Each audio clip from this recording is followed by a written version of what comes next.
and the Director of Audit and his colleagues for their cooperation. Thank you. Questions. Question 1. Honorable Nixie LAM. Thank you.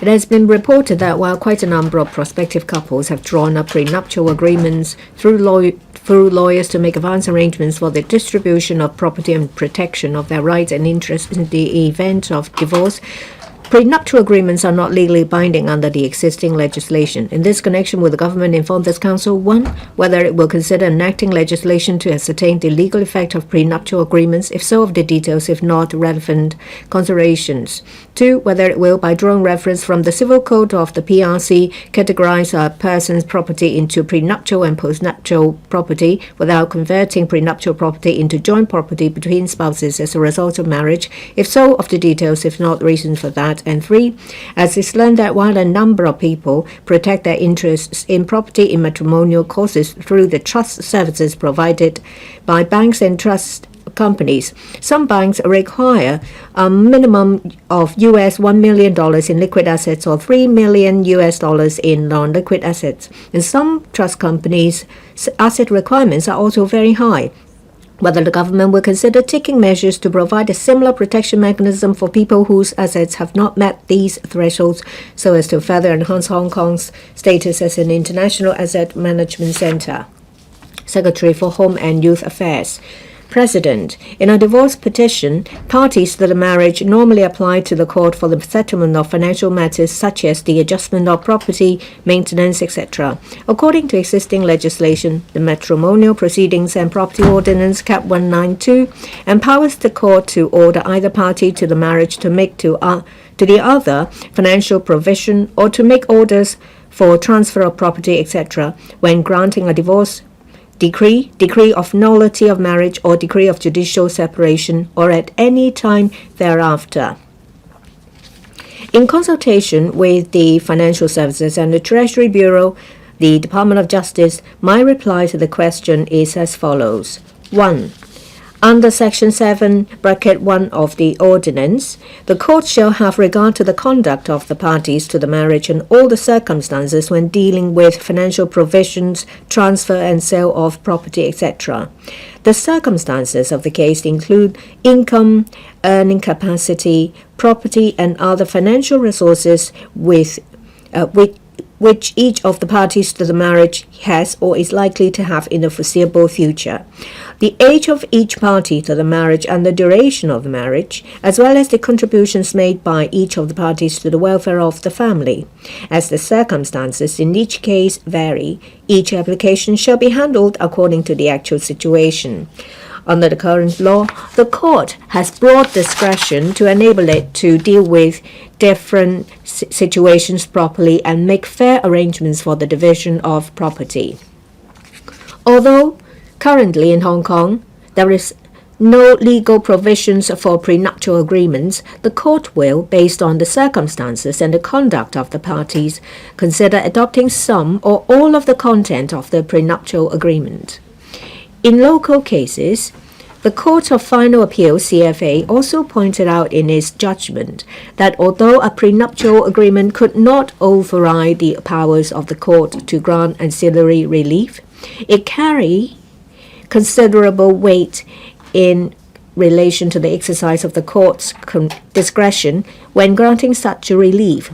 If a prenuptial agreement is made prior to the marriage as to the manner in which their financial affairs should be settled upon the divorce, the court should give weight to such an agreement where it would be fair to do so.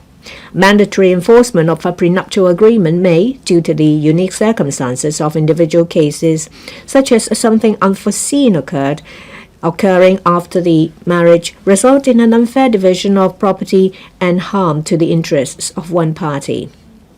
It shows that the current regime effectively ensures that the court can, after fully considering the prenuptial agreement and all other factors related to the division of property, make an arrangement which is the fairest for both parties to the marriage to safeguard their interests. 2. For the second part of the question, the division and definition of matrimonial property and non-matrimonial property depend on the specific circumstances of each case. As I've just mentioned, the court will consider a basket of factors. Under Section 7(1)(f) of the Ordinance, and with reference to local cases, contributions made by each party to the welfare of the family and the source of the assets are factors that the court will take into account. In fact, under the principle of fairness, the court must also take into account the financial needs of both parties and all their children, as well as the standard of living they enjoy before the divorce. Given the uniqueness of each case, the court may not be able to deal with premarital property in a uniform approach. The division of property upon divorce involves various complex legal principles and issues, which must be considered fully and carefully. We believe that the current arrangement is effective and will keep in view the situation. 3. Regarding trust companies, the government is committed to encourage the industry to offer diversified products with a view to better satisfying market needs and facilitating the long-term healthy development of the sector. There is no standard on the asset threshold for setting up a trust. Trust companies in the market formulate different asset thresholds based on their business models, types of trust solutions, clients' needs, and the level of risk exposure. Trust companies offer diversified products and professional services to clients with different asset scales, providing with greater flexibility and more choices when conducting asset allocation. The Hong Kong Monetary Authority, Hong Kong MA, regulates the trust business of banks so as to enhance clients' confidence in entrusting assets to banks here. At present, the Hong Kong MA does not impose any regulatory requirements on the minimum asset threshold for the provision of trust services. Banks may decide the conditions applicable, taking into account their own specific circumstances such as target clientele, operational costs, resource allocation, and market demand, among other factors. Banks will review and adjust their trust business with reference to market developments and their own considerations. The Hong Kong MA will continue to keep in view market developments and enhance regulations as appropriate. Ms. Nixie LAM. When I refer to the first part of the reply, it seems that if there is a change in circumstances unforeseen before the prenup was signed, then there won't be any mandatory enforcement. However, the prenup was signed between the two parties with their consent. If we have a legal framework for prenuptial agreements, then it will be conducive to Hong Kong's situation, encouraging investors to come here. So will there be incentive provided to banks and trust companies to encourage them to lower the asset requirement threshold so that more people will be able to use trust services to ensure that their rights and interests are protected upon a divorce? Who is to reply? Undersecretary for Financial Services and the Treasury. Thank you. There are two parts. First, we understand that there are trust companies offering services to clients with an asset lower than $1 million. As of January this year, there are altogether 264 registered trust companies in Hong Kong. So there are different trust companies will, taking into account their business considerations, types of trusts, risk levels, and clientele, offers relevant services. There are 264 such companies. We understand that there are companies offering trust service for clients with an asset value of lower than 1 million Hong Kong dollars. There is an association of trust companies. If you receive any inquiries from the public, please relate it to us so that we can forward it to the association. We also encourage the association to enhance their publicity, that is, in relation to the Hong Kong Trustees Association, so that the public will know better about the services available. Ms. Lam So Wai. In relation to protection of parties' rights after a divorce, I do agree that there should be legislative amendments to give recognition to prenups. No one can tell what is going to happen in a marriage. No one wants to see the end of a marriage. In my line of work, I have seen a lot of cases involving marital disputes. In the reply, the Secretary talked about broad discretion. It's too broad indeed. I've asked questions of my friends in the legal profession. It seems that prenups are quite common, not just for the super rich. Just ordinary people may sign prenups.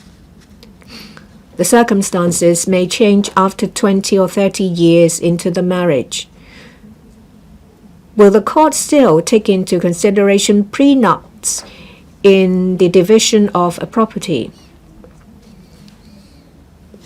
At the moment, the court ignore completely prenuptial agreements, causing a lot of disputes in the family. I ask the government to take that into account. Secretary.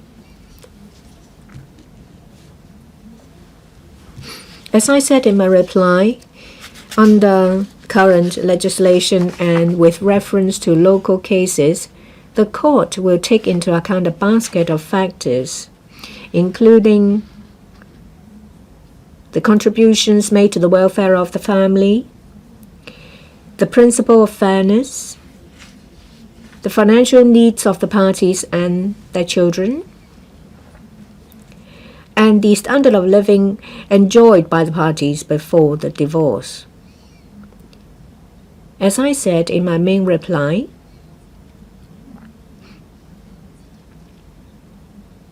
it's not the case that prenuptial agreements have no effect. It's the case that the court will take into account a basket of considerations. Appropriate weighting and consideration will be given to prenups. As stated in the main reply, there may be unforeseen circumstances, unforeseen change in circumstances during the marriage. The court will take into account the prenuptial agreements, the number of factors I've mentioned, before making a decision that is in line with the interests of the parties. Ms. Maggie Chan, in relation to prenuptial agreements, I think the current legal framework as well as cases are sufficient. Well, there may be a prenuptial agreement, but what if there are children?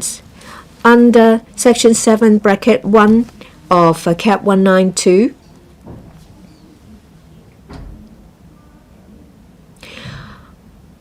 I think in relation to Ms. Nixie LAM's question, it may involve cross-boundary parties and marriages. If prenuptial agreements include assets outside Hong Kong,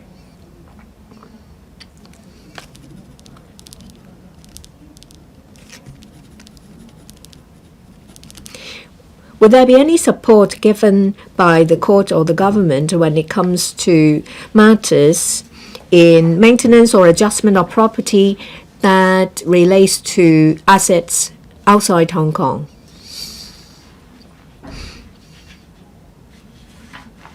In a divorce,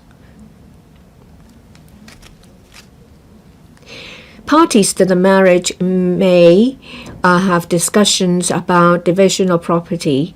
There may be disputes. In the policy address last year, there was a mention about pilot scheme for mediation service in relation to maintenance. If the assets are in both Hong Kong and outside Hong Kong, mediation services, it can still be provided. From October last year, we have handled 64 such cases. So mediation service helps parties to a divorce proceedings in the division of property that's outside Hong Kong.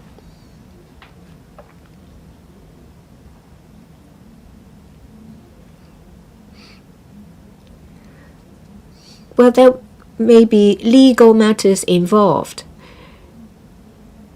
We will talk to the Department of Justice if there is a need for such services or more services, we will look into it. Mr. Adrian Ho, has the government considered any measures to teach the public on limitations and benefits of prenuptial agreements so that these agreements will be more widely accepted here? Secretary, thank you for the question. In the Women's Commission and the Family Council, we have launched new measures.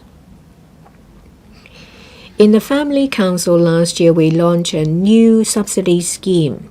Under the scheme,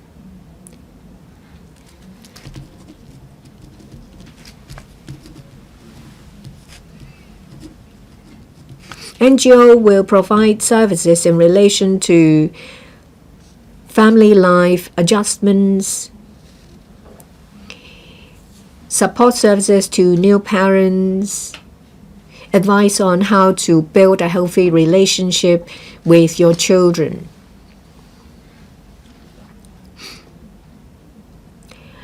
This is a new scheme.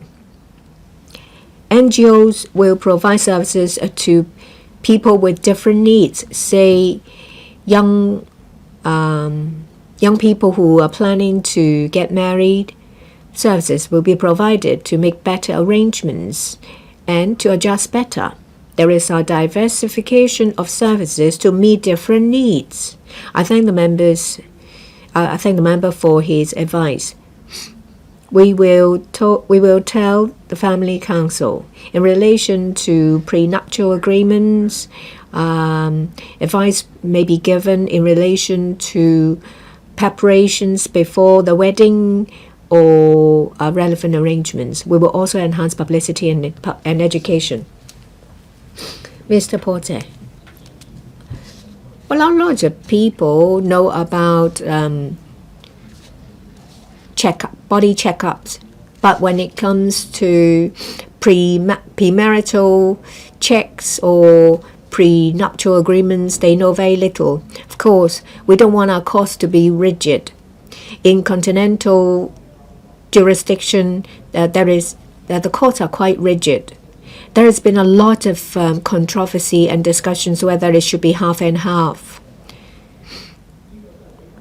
Well, there was a CFA case which solves a lot of the issues, but is still not proactive enough and not aggressive enough. In addition to enhanced publicity and education, there should be a standard under which there is an opt-out or opt-in measure, because a lot of people don't know about this option. Well, I think the matter should not be left in the hands of the court because legal proceedings are costly. Secretary, I thank the member for his views.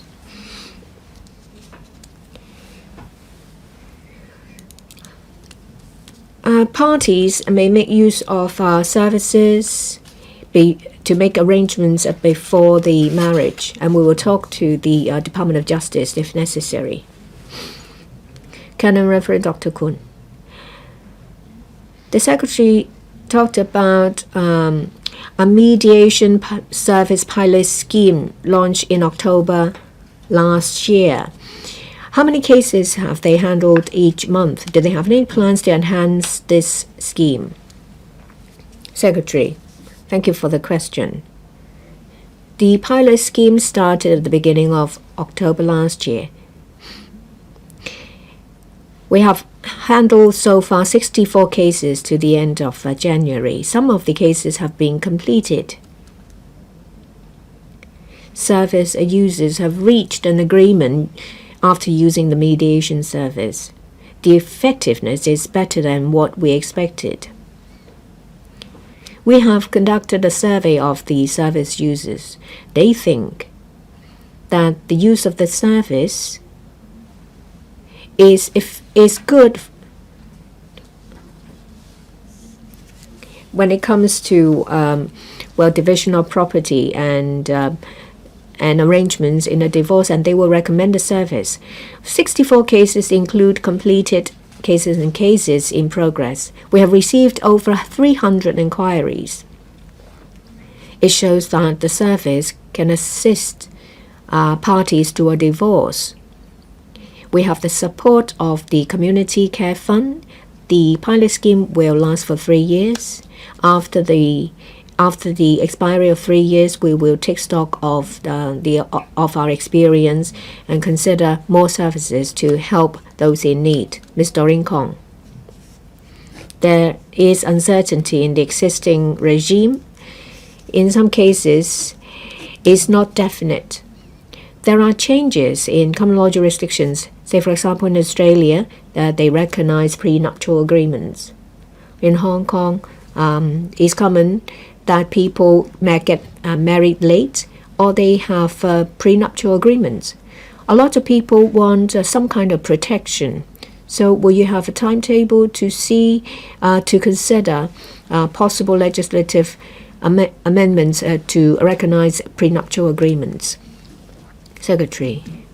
As I said in my main reply, prenuptial agreements are not completely ignored.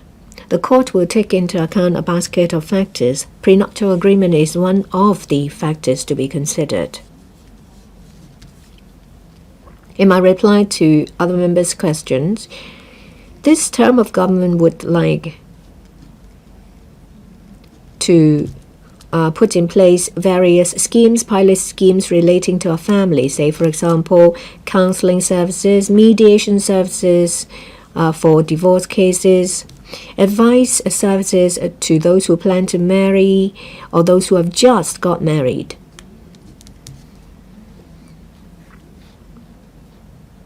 We have heard a lot of views from members, especially those relating to legal matters. We would like to enhance our services. We want to reduce disputes after a divorce. Question 2, Dr. Kennedy Wong. President, there are views pointing out that the reports of the Director of Audit in recent years have revealed the governance problems of quite a number of public organizations. And this has aroused concerns about the government's ability to monitor public organizations. In this connection, will the government inform this council? 1. As it has been reported that, to the Director of Audit's surprise, the arrangements concerning claims for allowances as put in place by some organizations receiving subventions from the government funds are contrary to government's guidelines. Whether the authorities will review how to enhance the monitoring of such organizations so as to comply with the guidelines on the governance of public organizations in respect of the key elements therein relating to robust internal control as well as reporting and monitoring mechanisms. 2. As it has been reported that the Audit Commission will place more emphasis on conducting audits on public organizations, funds and social welfare organizations in the future, of the details of the specific work plan, whether the organizations concerned include statutory bodies such as the Hong Kong Trade Development Council, which receive relatively substantial government subventions, and 3. Of the number of public organizations which needed to improve their governance in the light of the recommendations made in the report in the past 5 years, and whether it has looked into the average time taken by such organizations to implement the relevant improvement measures, whether it will step up efforts in monitoring the progress of the relevant work of public organizations, if so, of the details, if not, the reasons for that. Secretary for Financial Services and the Treasury. President, I thank Dr. Kennedy Wong for the question, which offers me a chance to talk about the monitoring of public organizations. The government attaches great importance to good corporate governance of public organizations and monitors these organizations under a multi-pronged approach.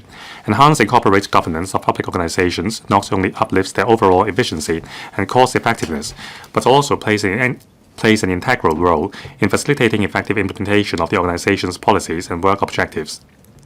Generally speaking, while respecting the need for public organizations to maintain flexibility and independence, the government considers the objective of setting up the organizations and the powers conferred on them and formulates regulatory mechanisms for these organizations as appropriate. Detailed arrangements are mapped out by the relevant bureaus. In consultation with the Administration Wing and the Audit Commission, our reply to Dr. Kennedy Wong's question is as follows. 1.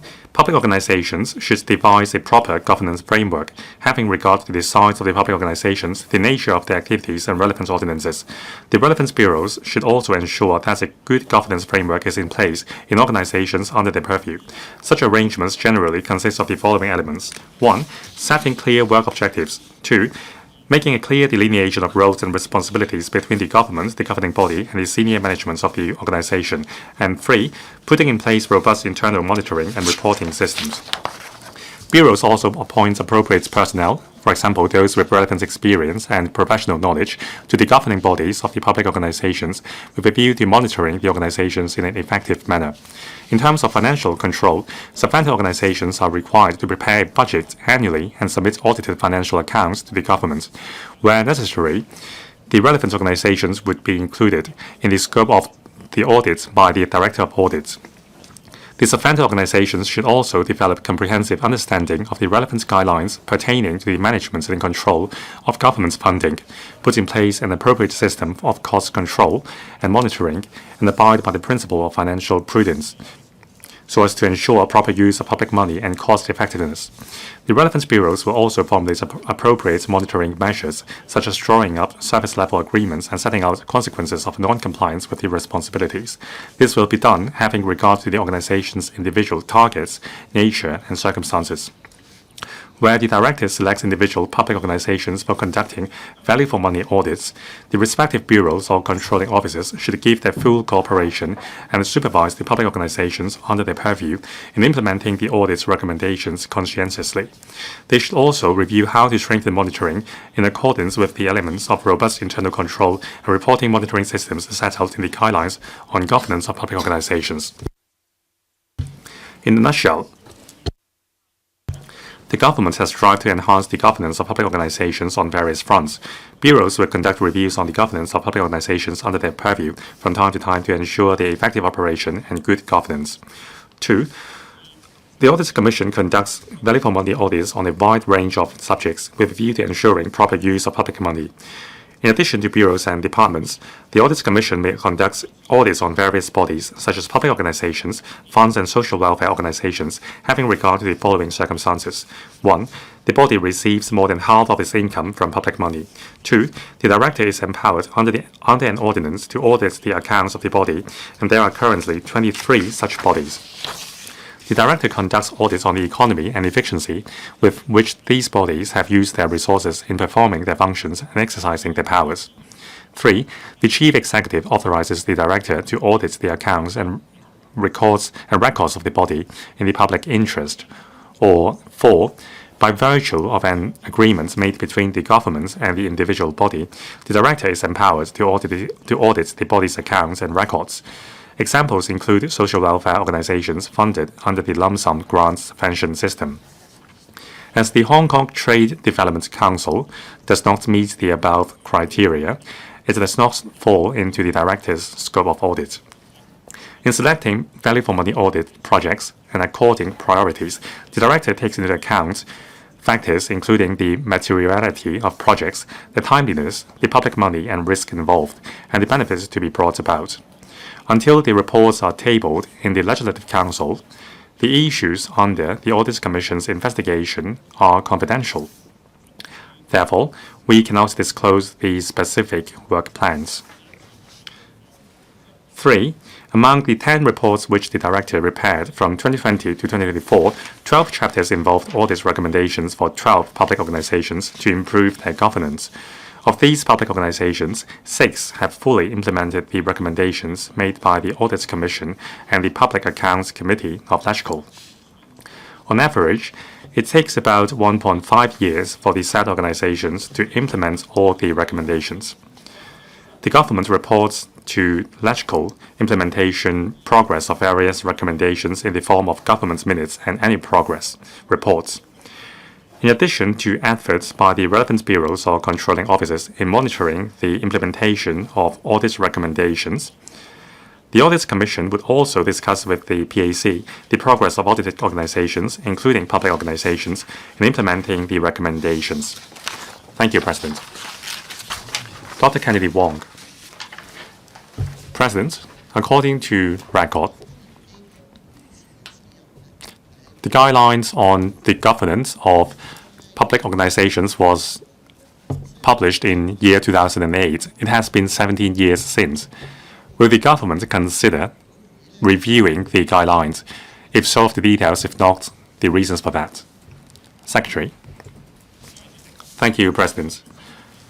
As mentioned by Dr. Kennedy Wong, we do have a set of internal guidelines on the corporate governance and monitoring of public organizations. Allow me to explain the details of the guidelines. There are two areas. One, a macro set of corporate guidelines from priority setting and objective setting to delineation of roles, responsibilities, internal monitoring and reporting systems.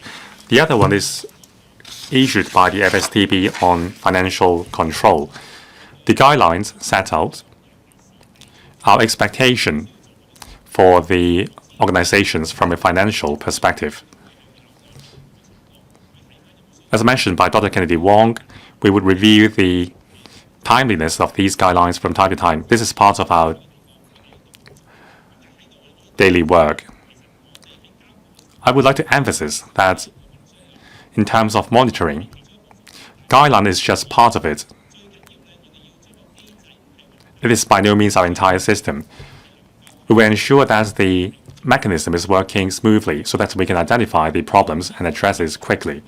I stress that we adopt a multi-pronged approach on monitoring the public organizations. Other than monitoring of internal governance, we also have external monitoring to ensure that the management is sound. Mr. Martin Liao, or Mr. Ma Feng Kwok. Thank you, President. Many public organizations have been experiencing financial difficulties because of mega events they launch. They need to raise debts to relieve the financial difficulties. Now, the idea of public organizations is to provide more cost-effective public services to the public by relying on the private market. But it seems that there is much room for improvement in terms of effectiveness of management. Will the government consider establishing a dedicated committee to monitor the public organizations and also scrutinize the appointments of senior management and their remunerations and monitor their operational and financial performance to ensure that these organizations will strive for better performance? Secretary. Thank you, President. I believe there are 2 points raised by Mr. Ma Feng Kwok. One, whether we need a consolidated platform to monitor these organizations. Second, how can we better monitor the remunerations and the daily work of the organizations? Now, we do exercise control and monitoring on the organizations. If there is another layer of supervision, it may be too much and hinder on the targeted monitoring of the performance of public organizations. Our practice now is to enhance the internal mechanism of the public organizations. For example, the annual budgets to be submitted to the governments, the work plans, and also internal committees under the organizations to review the use of resources. Second, bureaus and controlling officers as the authorities to approve funding for these organizations have the responsibilities to ensure that the daily work of these public organizations are up to standard and in accordance with their objectives. The third line of defense is the Audit Commission and the PAC of the electrical. When situations warrant intervention by the Audit Commission would step in. So there is the internal management of the organizations, bureaus, monitoring, and the Audit Commissions as the third line of defense. Specifically, in terms of the remuneration and financial control of these bodies, we have the guidelines, we have the mechanism, and we have the manpower to exercise monitoring. But as I said, we can always strive for better. This is the motto of the chief executive. So in terms of enhancing cost effectiveness and better use of resources, the Audit Commission has identified problem, and the bureaus and controlling offices are following up these recommendations seriously. So I'm happy with the results. We have been working tirelessly to improve the situation. Mr. Martin Liao, President, even if you include all public organizations into the scope of audit, according to the Director of Audit's report, for various programs in relation to livelihood, there are plights including slow approval time, lack of progress, and also indicators of progress, and so on. Last year, the Development Bureau issued a notice requiring bureaus and departments to streamline approval workflows and enhance effectiveness. This should be adopted by public bodies as well. Now, will the government extend this spirit to public programs delivered by public organizations to ensure that they are delivering? Secretary, I think Mr. Martin Liao's angle was a macro one.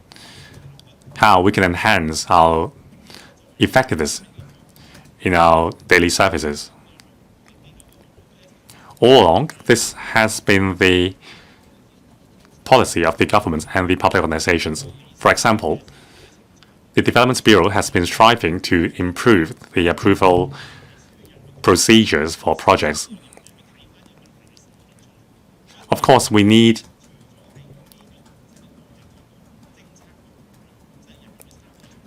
the involvement of controlling officers and policy bureaus to identify problems for the public organizations. And then all parties will address the problems seriously and proactively. As I've mentioned in the main reply, after a problem has been identified by the Audit Commission, the bureaus and controlling officers and the public organizations have been working to improve the situation. They need to report their progress. On an average, it takes 1.5 years' time to implement all the recommendations.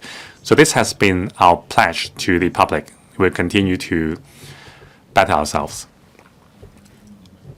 What question has not been answered? I don't believe the Secretary has answered my questions, but I will let it go. Mr. Robert Lee. Thank you, President. We are talking about the monitoring of public organizations. Proper management relies on managing the financial and investment projects soundly. Now, all these public organizations are endowed with significant public money. So have these organizations invested in products in relation to the national strategy and the government's policies? For example, Hong Kong stock products and RMB-related products and sovereign bonds. Will these public organizations be asked to enhance their portfolio in these areas? And will these public organizations be asked to invest through local stock traders? Secretary, as I've mentioned, different bodies have different arrangements in using their reserves. When there is a plot of money to invest, they will engage stock traders to advise them on the market condition so that they can make a sound and wise investment strategy and make accurate prediction on the market situation. I don't have the figures now on how much these organizations are investing in our local market. But overall speaking, we will ensure that public money is well spent and that the relevant mechanisms and procedures are complied with. These are public money we are talking about, and investment may entail a loss. So we will ensure that these public organizations are savvy of the market condition and that there are sufficient internal control available. We will ensure that the bureaus and controlling officers are monitoring the public organizations as part of their daily work. Dr. Teck Chi-yun. President, we often hear that there are problems with corporate management in public organizations and they are managing their accounts poorly. But as outsiders, we can't always find the problem. Now, the government has external auditing on these organizations. Besides external forces, I think internal monitoring is very important. They need to have a sound corporate governance structure. For schools, from a school-based approach, the sponsoring body would be deeply involved. Besides the representatives of the sponsoring bodies, students, parents, and teachers will also be represented in the platform. It will help the school to strike a balance between management, financial, accounts, and also ensuring that public interest is served. Has the government made reference to a school-based management model to involve different parties, especially users, to exercise better internal control for public organizations? Secretary. Thank you, President. Different public organizations are of different scale and of different objectives. Of course, public bodies would, depending on their scale and their work nature, establish a governance structure, including what Dr. Teck Chi-yun mentioned, that there is an internal structure to monitor the daily operation. Second, composition of the internal governance structure. Through appointing senior management of these public organizations, the government can exercise control to ensure that the work objectives are met. Now, for example, the Trade Development Council, according to the TDC's ordinance, a governing body is established, and under the governing body, there is a financial controlling committee. The government is represented in the council. So not just externally, and not just retrospectively, there is an internal mechanism with government representation in monitoring the operation of the public organizations. Mr. Ron Chan. Thank you, President. The main reply mentioned that it takes on an average of 1.5 years for the organizations to implement all the recommendations. It seems unduly long. Has the Secretary compared this target or this duration with other government organizations? If it is too long, will the government ask the organizations to speed up its pace? Secretary. Thank you, President. After submitting the report, after receiving the Director of Audit's report, the time it takes for implementing the recommendations varies for different projects. 1.5 years is an average. There are occasions where it takes much shorter to implement the recommendations. Now, 1.5 years sounds long because it involves structural changes and personnel changes.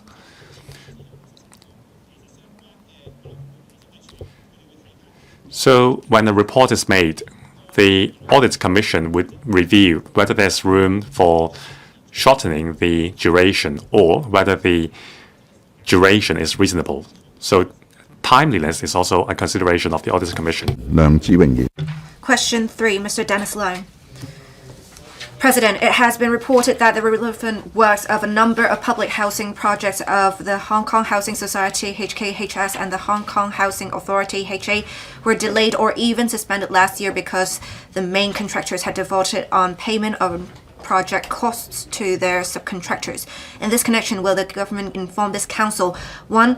As it has been reported that the HS replaced the main contractors of the relevant projects last year due to the aforesaid circumstances, whether it has assessed if the relevant projects and those projects belonging to HA which had experienced delay or work suspension can be completed as scheduled, if they can, of the respective dates of intake, if not, the respective numbers of months by which intake will be delayed.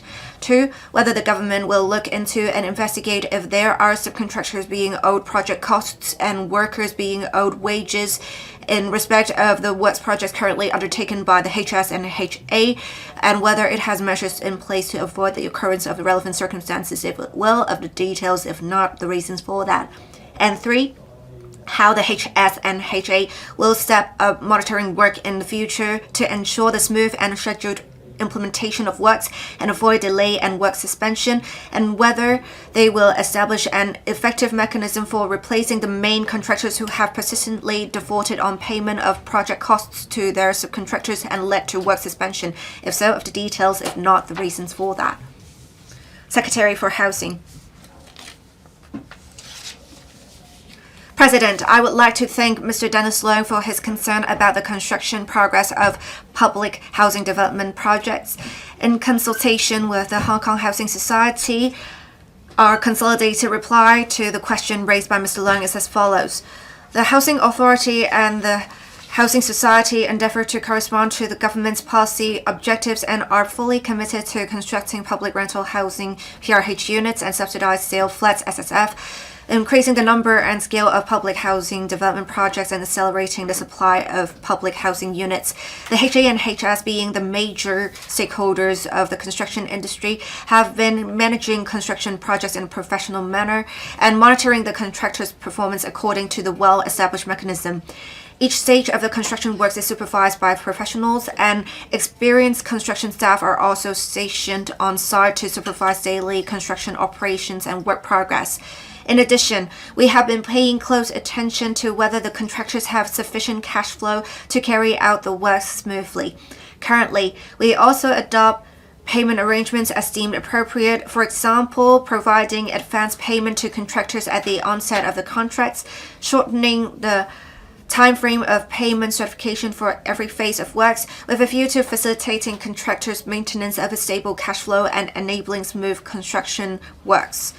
In respect of securing wage payment to workers, the HA has implemented the wage monitoring system for its construction contracts since 2006.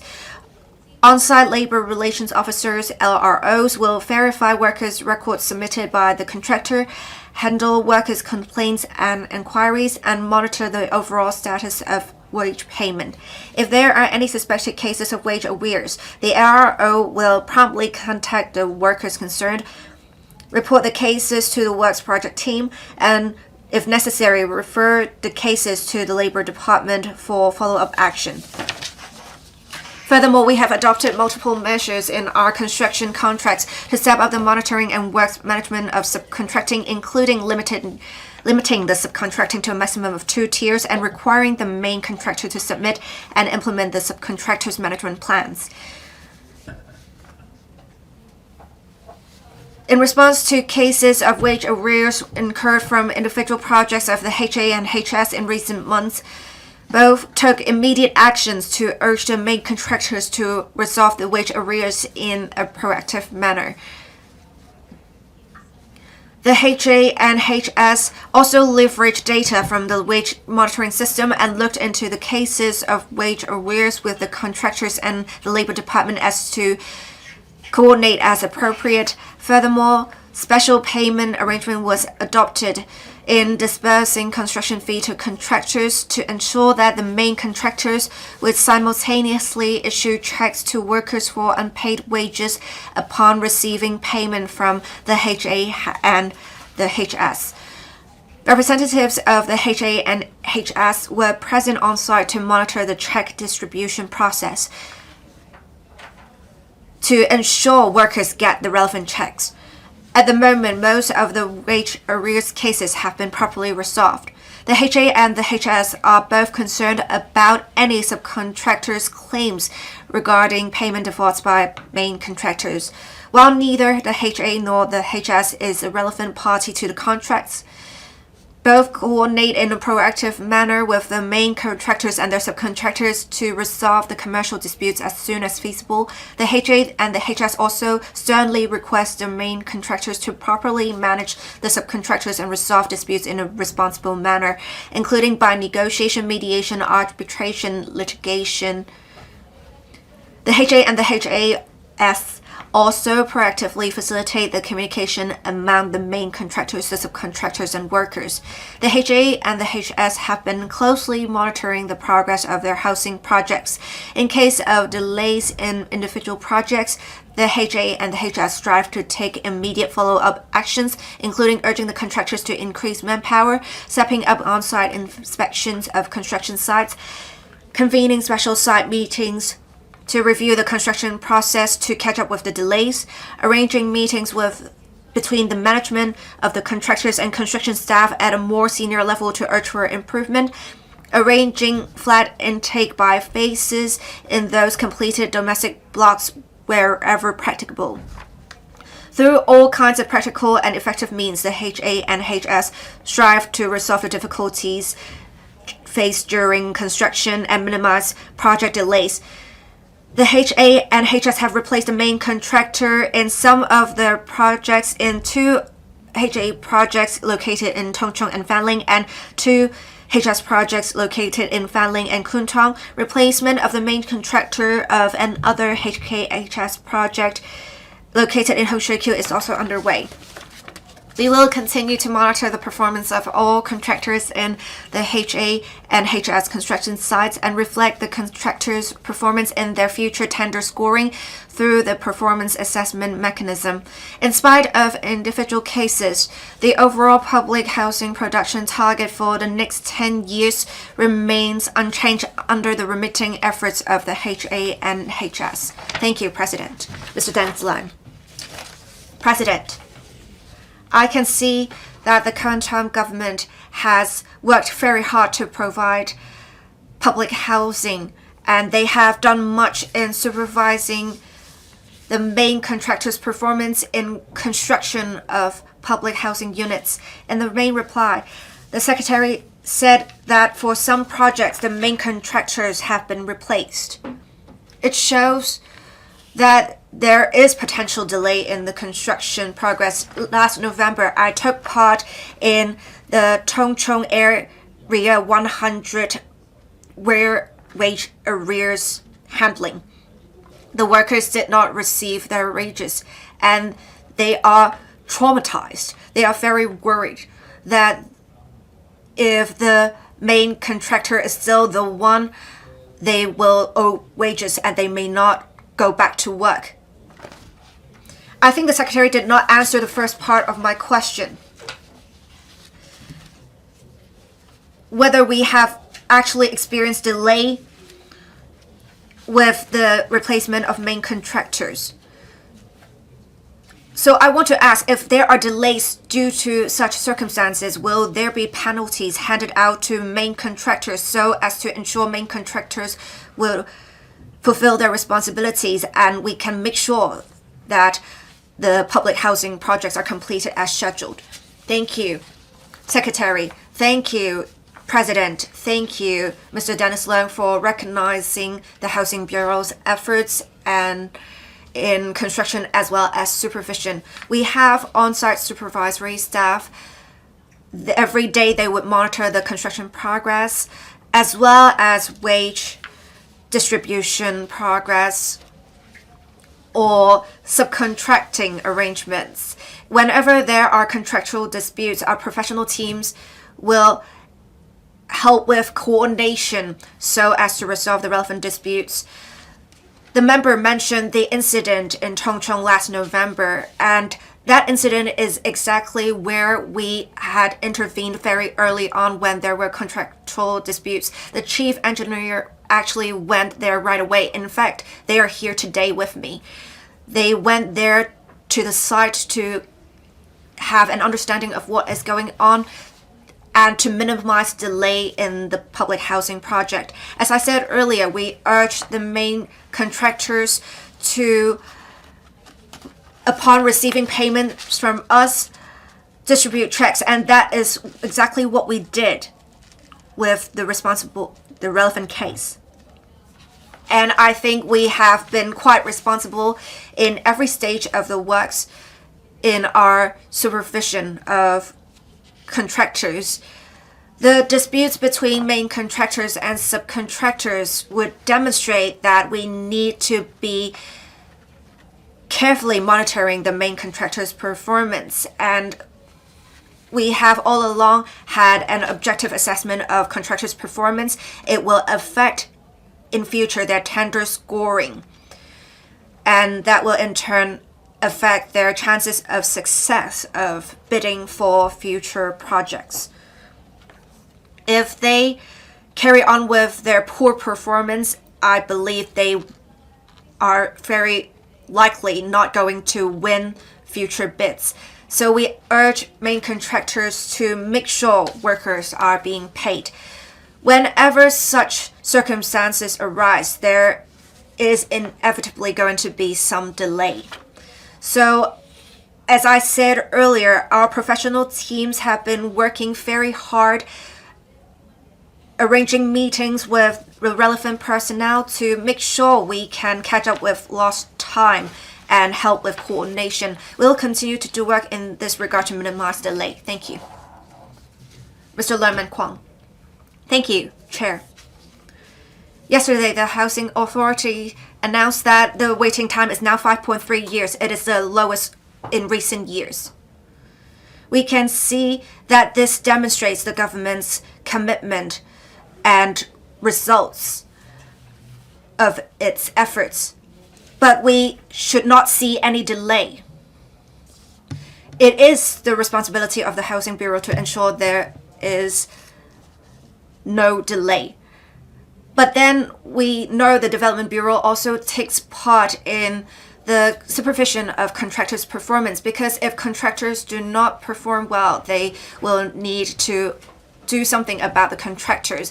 We also have the LWB being involved. So we have many different bureaus. We need to make sure there is interdepartmental coordination. So I want to ask the Secretary how the coordination works between different departments at the moment if unfortunately some large contractors will go into liquidation in future, how we can minimize the impact cost to society. Thank you. Secretary, I would like to thank the member for talking about our waiting time for public housing being the lowest in recent years. It is no easy feat. It's not just about constructing more public housing. It's also about trying to recover more units. We also have more green farm flats. We have also sped up the turnover of flats when some have immigrated or some have moved on to private housing. These have all helped shorten the waiting time. Now back to the project team's work for new construction projects. Interdepartmental coordination is indeed very important. Different departments have worked hard on this. The Development Bureau has also recently passed the Construction Security of Payment Bill. In December, the bill has passed. It is to commence in August this year. With the commencement of the bill, we will not have pay when paid provisions in contracts between contractors and subcontractors. It will ensure a healthy cash flow circulation. There will also be an arbitration mechanism, and essentially it would be mediation between contractors and subcontractors. It is binding, and the amount will be decided, and when to pay will also be decided. The LWB, we have also been working with them a lot. For example, the Area 100 incident, we have had our project teams working with the LWB to make sure we are coordinating the relevant handling of the cases, to make sure there are labor inspectors to help with, say, mediation, with coordination, to calm the workers as well as the management down to discuss the follow-up arrangements. I would like to thank the Labor Department for helping us with site management so far. With the current term department, we have had good interdepartmental coordination. Thank you. Dr. So Chen Wing. Last December, we have passed the Construction Industry Security of Payment Bill. There is a new arbitration mechanism for dispute resolution. We also have the wage monitoring system. However, we have yet been able to resolve disputes between contractors and subcontractors. To take a more prevention-oriented approach, can we have a third-party platform or contractor to make sure payment is paid promptly? If main contractors engage subcontractors, the housing society and the housing authority, when paying the main contractors, they should first give a proportion of the payment to the platform to act as a guarantee for payment for workers. Every month, when a certain part of the project is completed, after subcontractors and workers have been paid, then the platform can disperse the payment on the platform to the main contractor. This will tackle the problem at its root cause. Thank you. Secretary, thank you. President, thank you, Dr. So, for your question. Under the existing mechanism, the main contractor need to submit to us subcontractors' management plans. They need to set out in the plans at different stage what subcontractors there are, what the contract's provisions are between them and the subcontractors, and there should be clear payment records. And should there be disputes, they should also set out such disputes details. And during the regular meetings between the project teams and the main contractors need to make reports to see if there is anything that the project teams have to follow up on. With the commencement of the Construction Industry Security of Payment Bill, we should have a new landscape. We do take note of Dr. So's suggestions, and we will incorporate your and other members' feedback to see how we can better our mechanism. This is a continuous effort, the review of mechanism. Thank you, President. Mr. Lam Chun Sing. Thank you. The Secretary mentioned the Construction Industry Security of Payment Bill. It is to commence in a few months. Should there be payment disputes after commencement of the bill, there will be a dispute resolution mechanism. And if the contractors are asked to pay, the subcontractors can suspend works if main contractors do not pay. I am worried that there is further delay of public housing projects. If the adjudicators have to have made a ruling, and if they do not pay, will you introduce a blacklist mechanism for the contractors that do not pay? Thank you. Secretary. Actually, every day our project teams would be supervising the relevant construction works. If they see even signs of disputes, they will intervene. And we do have a mediation mechanism under the bill. But then with our approach, we believe it's more ideal because we can resolve the problem early on. And in fact, it actually shows up as something bad on the part of contractors because they can't deal with this. It demonstrates that their performance may not be as good. Depending on the seriousness of the circumstances, if many workers have stopped working, it really shows up poorly for the performance of main contractors. If the main contractor deals with it promptly, it may affect the scoring, but then if they deal with it well, we will take into account in their scoring. We have many public housing projects in the next 10 years. For the project teams or the contractors, they very much attach great importance to making a good impression on the housing authority and the housing society. I believe that will be their common goal. Thank you, President. Thank you. Question 4, Mr. Chan Hok-fung. Thank you, President. The central government has, in a 14th five-year plan, expressed clear support for Hong Kong in consolidating its status as an international shipping center. In addition, the SAR government is committed to developing high-value-added maritime and professional services, including creating a commodity trading ecosystem for metals and minerals. In this connection, will the government inform this council, 1. How it will make good use of the advantages under one country, two systems to formulate industry standards that comply with the standards of the mainland and the countries along the Belt and Road, and whether it will promote the establishment of qualified testing centers in Hong Kong to conduct shipping-related inspections, if so, of the scope of services of the testing centers and the implementation timetable.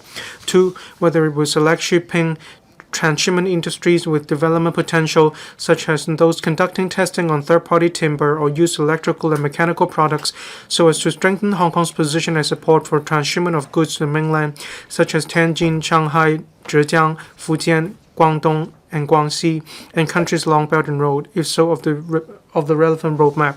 And 3, apart from trading in commodities including metals and minerals, whether the government will offer tax concessions to the said selected industries so as to attract relevant enterprises in the mainland and overseas to set up businesses in Hong Kong. If so, of the details, if not the reasons for that.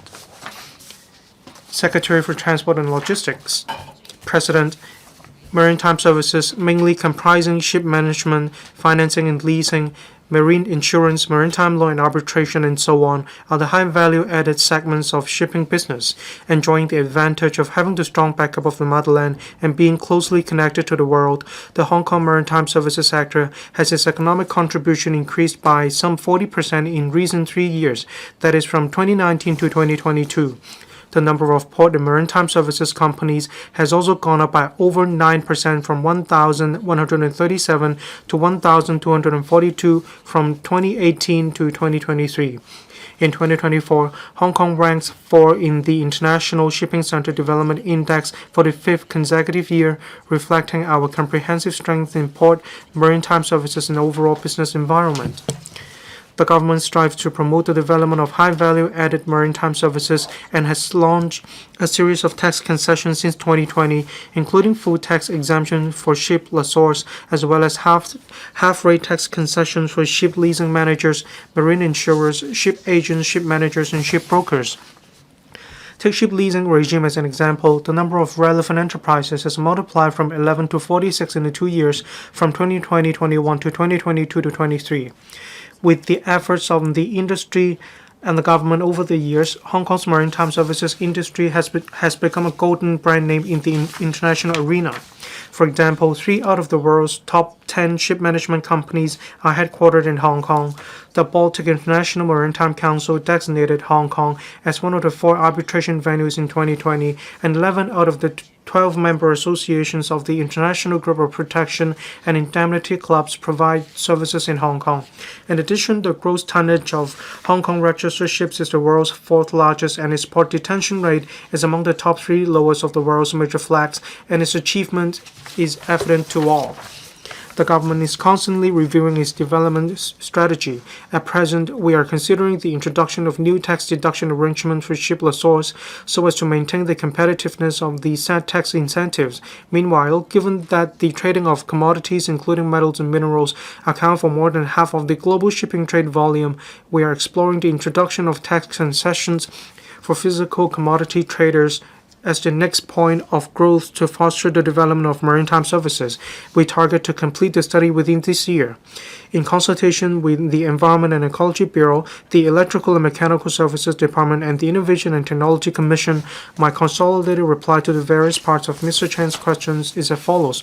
1 and 2. As an important transshipment hub in Asia, Hong Kong's port has its competitive edge in its free port status, fast custom clearance, high efficiency, and strong international connectivity, especially in handling cargoes of high value and with critical delivery time. It is well positioned to complement the strength of the other ports in the region for providing highly efficient services to the manufacturing industry and import-export trades of the Guangdong, Hong Kong, Macau, GBA, and in southern China as a whole. Regarding the import or re-export of timber, most countries and regions in the world usually require that imported plants, including timber, be accompanied by a phytosanitary certificate or re-export phytosanitary certificate issued by the place of export or re-export. The AFCD provides the service of issuing such certificates to facilitate exporter or re-exporters to comply with the phytosanitary requirements of the importers. As regards used electrical and mechanical products, we understand that although the Hong Kong government does not impose specific requirements on the export or re-export of such products at present, this type of product is subject to stringent international control. In 2023, the transshipment of office machines such as computers and telecommunication, audiovisual appliances, and timber to the mainland and the Belt and Road countries via Hong Kong account for about 0.6% and 2.3% of Hong Kong's total laden container throughput respectively. This should include the third-party timber and used electrical and mechanical products mentioned by Mr. Chan. The separate breakdown of the figures is not recorded. I believe we can conduct more studies in this regard. Commodities mainly refer to commodities traded and transported in bulk volumes. They generally comprise three categories, namely agricultural products, energy, as well as metals and minerals. In the course of studying tax concessions, one of the key parameters to consider is which type of commodities should be covered. Regarding Mr. Chan's suggestion for introducing tax concessions for shipping re-export industry with potential, we'll continue to listen to views. Should the product concern align with the definition of commodities and the overall policy objective of the tax concessionary measures, we will suitably consider and consult relevant stakeholders when there is a proposed way forward. We will adopt an open mind. When there are proposals, we will start the relevant consultation. The port is high on the government's agenda, but its throughput has been facing challenges in recent years. We are committed to working closely with the industry to stabilize the Hong Kong port. We continue to enhance quantity and quality. With regard to identifying cargo sources and increasing cargo volume, we must capitalize on the advantage of fast customs clearance and high efficiency to create more high-end port brands similar to Cherry Express, proactively develop emerging markets, and set up intermodal transport systems connecting to the inland region, as well as to foster co-development with ports in the GBA. The government will also continue to consolidate the international status of the Hong Kong port through digitalization, green transformation, and smart transition. Within this year, we will apply for funding from the Legislative Council to complete the port community system, and we will also develop Hong Kong into a high-quality green fuel bunkering center. Thank you. Mr. CHAN Hok-fung. Thank you, Secretary, for her response. In fact, her response still adopts the traditional concept of the re-export business. We need to add value before we export the relevant products out of Hong Kong. We do have the conditions to do so. We have the advantage of the principle of one country, two systems. We can align our national standards with global standards. I'd like to know whether we have earmarked space or sites to enable these industries to develop in Hong Kong.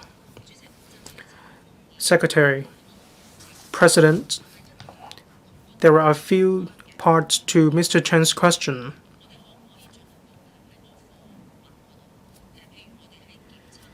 In relation to testing, certification, Can we make good use of our advantages to achieve synergy with the GBA? It doesn't necessarily have to do with land, but I'd like to respond to Mr. Chan's very good suggestion in relation to promoting the development and interfacing for different industries, or in relation to testing, certification, or the alignment of standards. The Innovation and Technology Commission has been promoting the Bay Area standards. We also work with the Trade and Industry Department in relation to home appliances, electrical and mechanical products. We cover these products in our future testing and certification, how we can integrate into the GBA. Apart from a bureau, we need to work with different bureaus at the same time. Then we can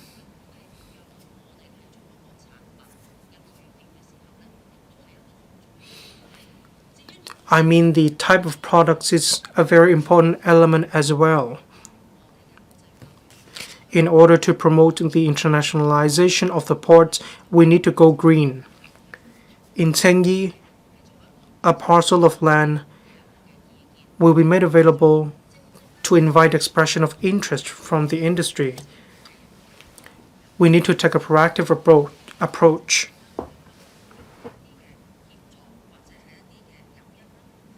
We provide incentives as well as assistance to attract industries to come to Hong Kong. Then we can promote digitalization, going green, and smart transition. Mr. Sunny Tan. Thank you, President. In overseas regions, in relation to commodity trading, I believe maritime and professional services can help a lot in Hong Kong. Renminbi transactions play a pivotal role as well. I'd like to know if the TLB can work with the FSTB. Can we adopt a multi-pronged approach to boost commodity trading and develop its market?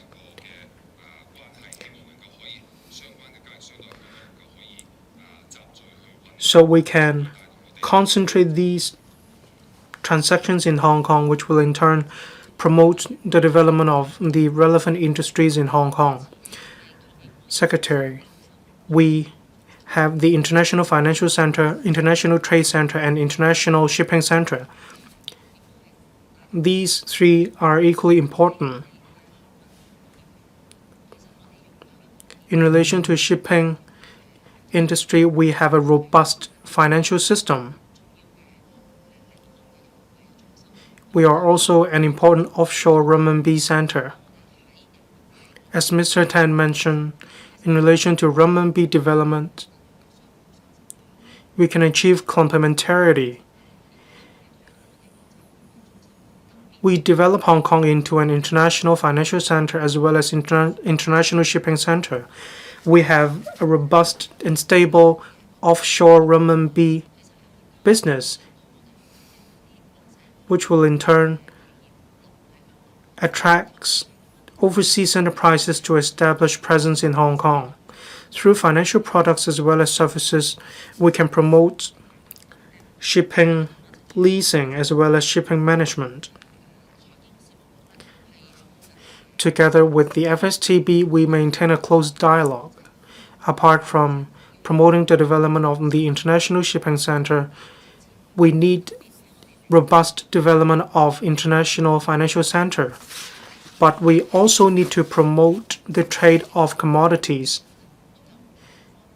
We work with the FSTB on different legislative amendments, and it requires collaborative efforts between the two bureaus. There will be a comprehensive proposal from the two bureaus, and we will brief members on these proposals. Dr. Loy Kwok. To cement Hong Kong's status as an international shipping center, talents are crucial.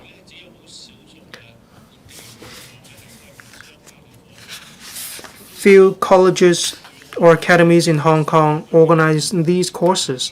The government needs to redouble its efforts in attracting young people to join the industry. Will the administration provide a financial lifeline to the industry to organize more courses in this regard, say maritime law, shipping management, and so on? Thank you, Dr. Low, for his question. We treasure talents, we groom them, we attract them. These are top of mind. In the shipping industry, we're moving towards high value added development. Talents are all the more important. I'd like to focus on 3 aspects. 1, we have a fund that is MATF, Maritime and Aviation Training Fund, and we focus on the training of shipping talents. We work with the Maritime Training Subcommittee under the VTC. We conduct a study. We prepare manpower projections in relation to this industry. Through the MATF, we provide courses tailored to this industry. As regards new initiatives such as promoting smart ports, we do need high caliber talents.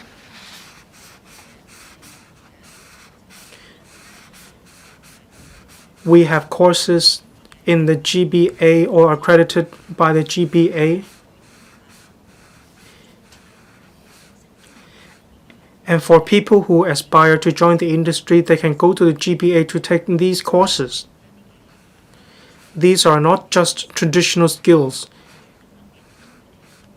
For greenfield bunkering, new energy, control of machinery, they should upskill themselves as well.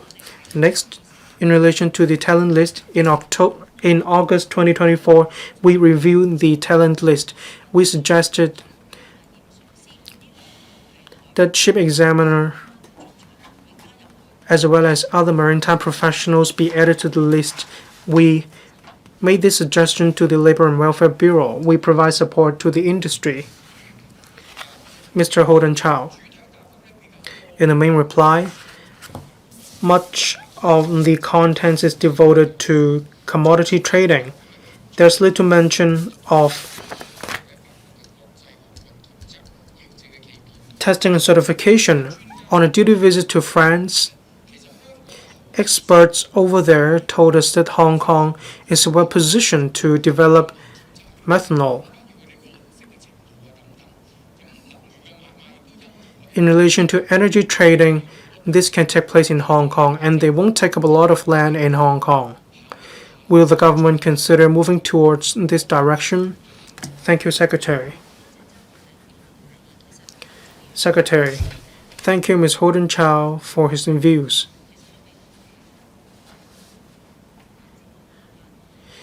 We have a lot of room for development in relation to testing and certification in Hong Kong. We have been taking forward initiatives in this regard. We focus on quality as well as safety. We also ensure compliance with national standards and global standards.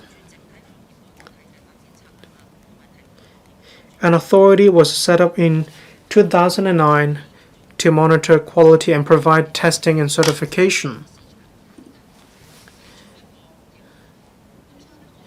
This authority provides accreditation for market providers, market service providers, say for green fuel or even for commodity trading.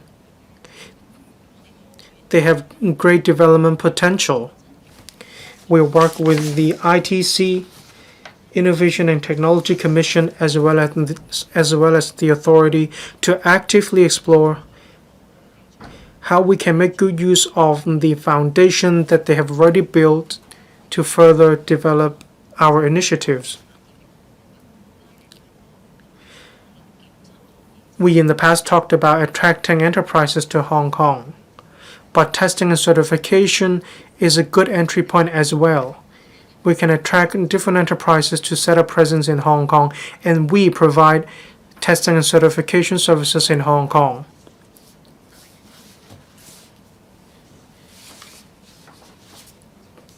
That's exactly how we can create more growth points. Mr. Jimmy Ng. Thank you, President. Shipping insurance or maritime insurance is a very important area. We have free capital flow. Maritime insurance services cover a lot of ground. Oftentimes, we mention new maritime services. In developing new insurance products, we shouldn't waste any more time. In order to attract more insurance companies to come to Hong Kong, what is the progress?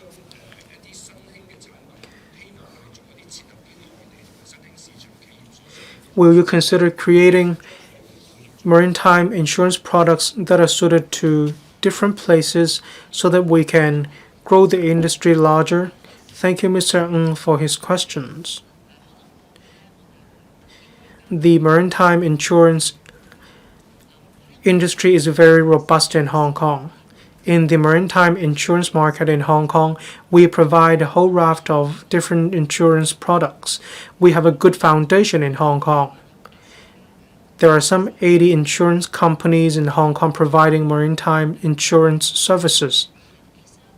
In 2023, insurance premiums in relation to ships total over $3.3 billion, a year-on-year increase of 8%. Comparing with 2019, the accumulated growth even achieved 38%. In relation to the 12 members of the International Group of Protection and Indemnity Clubs, 11 out of the 12 member associations provide services in Hong Kong. So can we engage in active dialogue with these organizations to provide maritime insurance services or products that are more suited to Hong Kong? We move towards going green, going smart, and so on. I'd like to leverage on our current competitiveness to develop our industry. Thank you. Question time, Ms. Rebecca Chan. President, this Council passed in 2018 the amendments to the Medical Registration Ordinance with the aim of improving the complaint investigation and disciplinary inquiry mechanism of the Medical Council of Hong Kong to address the problem of a backlog of cases.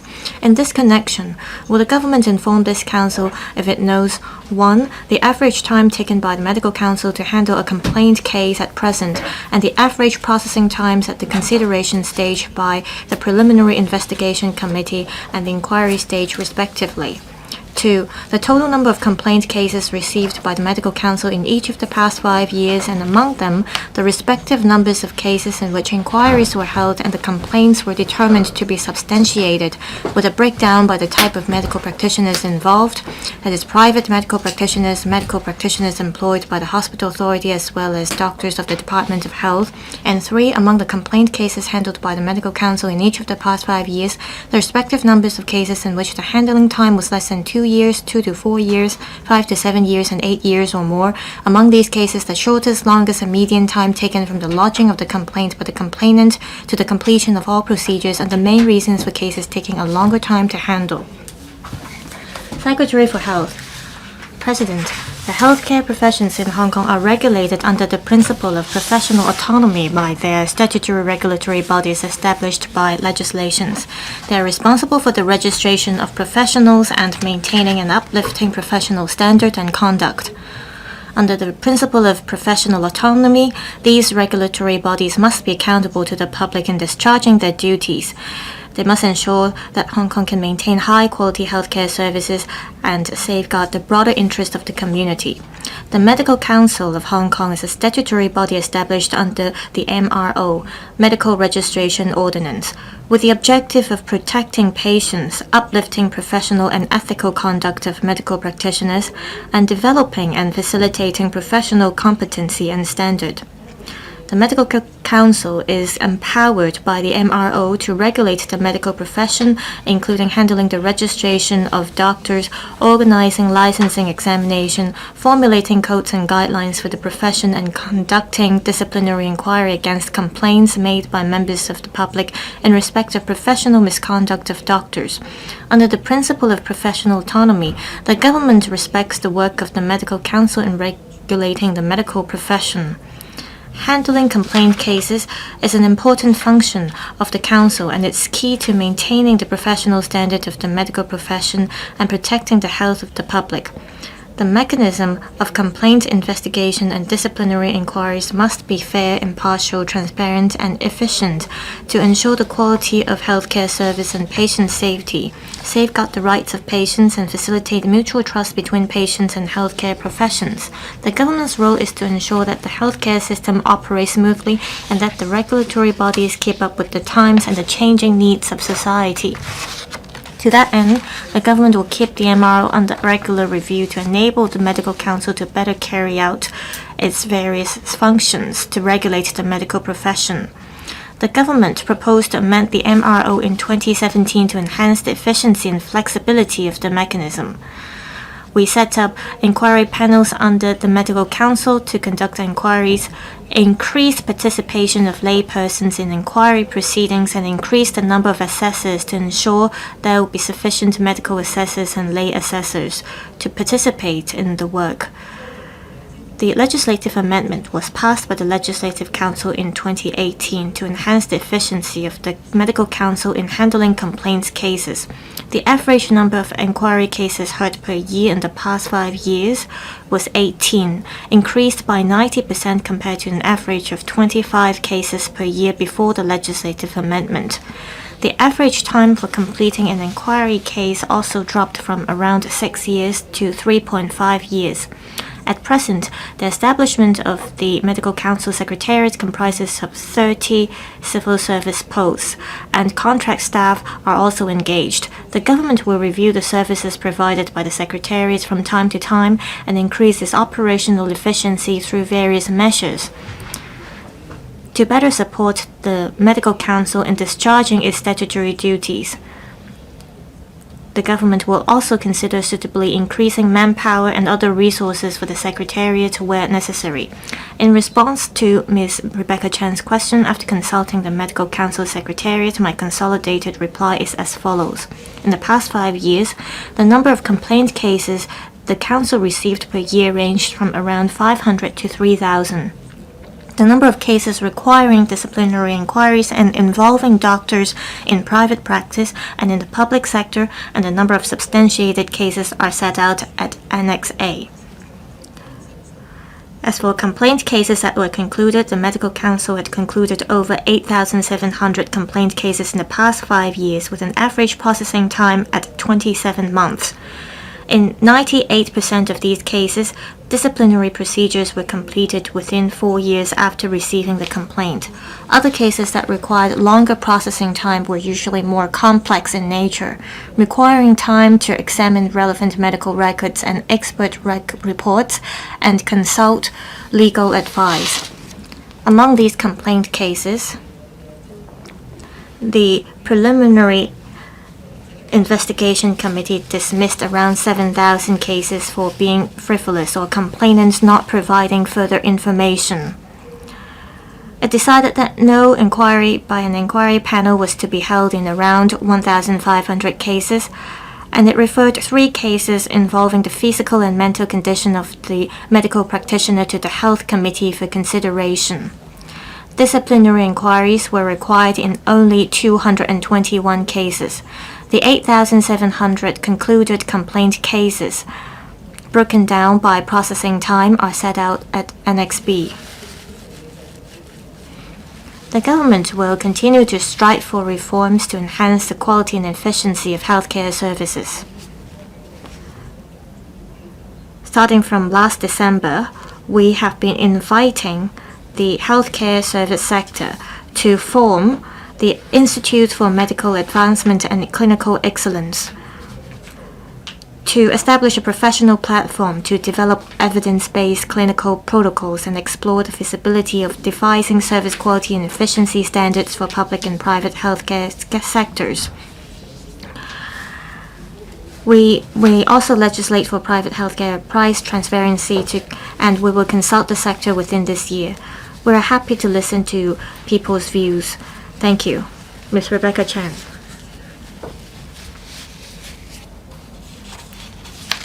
The former term government, after the passage of the amendment bill, the time for processing each complaint was dropped to 2 years. According to the annex, less than 40% of the cases could be concluded within 2 years. We know that, according to media reports, 14 years could be taken by the relevant party to conclude the complaint cases.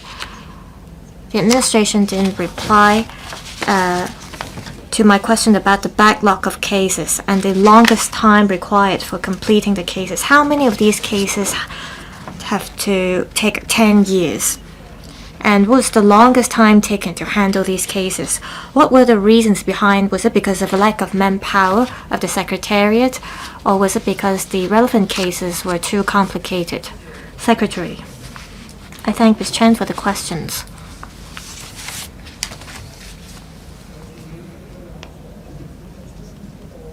The former Trump government raised the target of completing the complaint cases within 2 years' time. I want to stress that the average processing time for complaint cases is 27 months. I mentioned about the number of concluded complaint cases that was 8,700 over the past few years, and we managed to meet our target. You mentioned that one case took 14 years to conclude. Individual cases might be complicated. The adjudicating process of the medical council is quite similar to that in the courts of Hong Kong. We have an inquiry panel examining the cases, and a medical judgment may have to be made during the inquiry, so oftentimes experts are invited to draft reports, and medical records have to be asked for these inquiry process. For example, sometimes experts might quit the process, and some information could not be obtained, and medical reports had to be drafted from scratch, and all these might lengthen the process. So it's hard for us to make a conclusion of why these cases took so long. But over the past few years, the average time for concluding these 8,700 cases was 27 months, so we managed to meet our target. As for cases that took over 10 years to complete, among the 8,700 concluded cases, for those that took 7 to 8 years to complete, there were 7 cases. For those that took over 10 years to complete, there were 3 cases. These are the relatively more special cases. These cases were hard to be concluded because the testimony given by experts could be different, and also it was hard for the inquiry panel to make a judgment. Dr. David Lam, according to the Medical Council's 2022 annual report, cases referred from the PIC to the inquiry panel, there were 64 of them. In the same year, the Medical Council held 40 inquiries. That means about 20 cases had to be deferred to the next year. If you look at the information, about 20% of these cases involve misleading comments or remarks that had nothing to do with the patient's health. Some of these inquiries have to take about 1 day or longer. And time was not used effectively. Would the government consider introducing a scoring system for cases that involve business promotion you could use the demerit point system. And then you could focus your resources on the more serious cases that have to do with dishonesty or professional misconduct. Secretary, you mentioned that some cases had to be carried forward to the next year. It depends on when the cases came in the beginning of the year or in the end of a year. I have to stress that among the cases or complaints received, only a small proportion of them had to go to the inquiry stage. Over the past 5 years, less than 3% of these 8,700 cases had to go to the inquiry stage.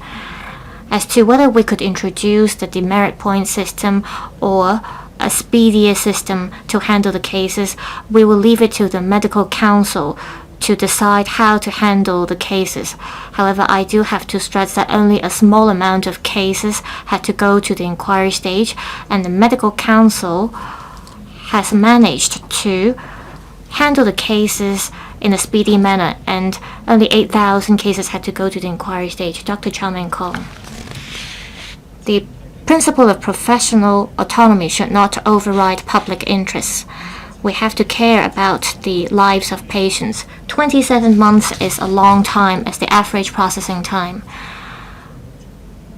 Patients might feel distressed while they wait for their cases to be handled. Currently, there are 3 channels to handle cases.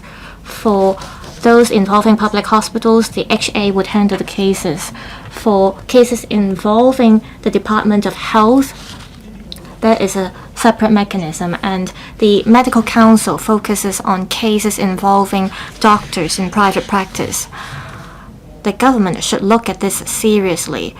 A lot of people say that doctors are covering up for each other under this mechanism. There should be reforms of the mechanism, especially the complaint mechanism, and especially involving cases involving the hospital authority.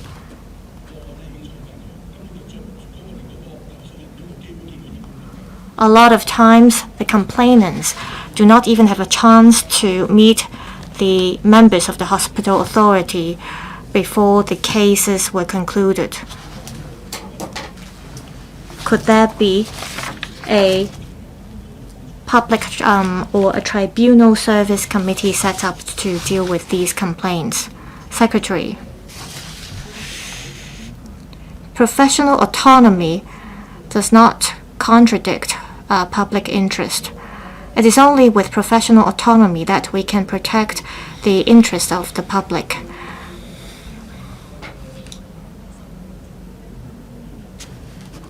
We want to secure the professional status of doctors in Hong Kong. If doctor status is not respected, in the end, it is the interest of the public that would be compromised. Is 27 months a long time? Well, it really depends on how you look at it. We have been receiving a huge amount of complaints. As mentioned, among the 8,700 concluded cases, 7,000 of them involve trivial matters or complainants not providing further information. So they could be unfounded complaints. Also, the medical council does not only handle cases involving doctors in private practice. Anyone who wants to lodge a complaint against hospital authority doctors or Department of Health doctors, they could do so with the medical council. Doctors in the public healthcare sector, they all are regulated under the medical council. Their license is not issued by the hospital authority or the Department of Health.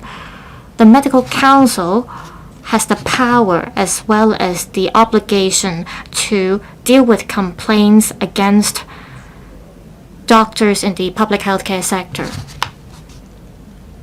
Also, a lot of these doctors, after the inquiry stage, receive disciplinary actions. Mr. Michael Lee. Sometimes people have the misconception that doctors are covering up for each other and they're reviewing each other's performance. Some cases take longer than 10 years to complete.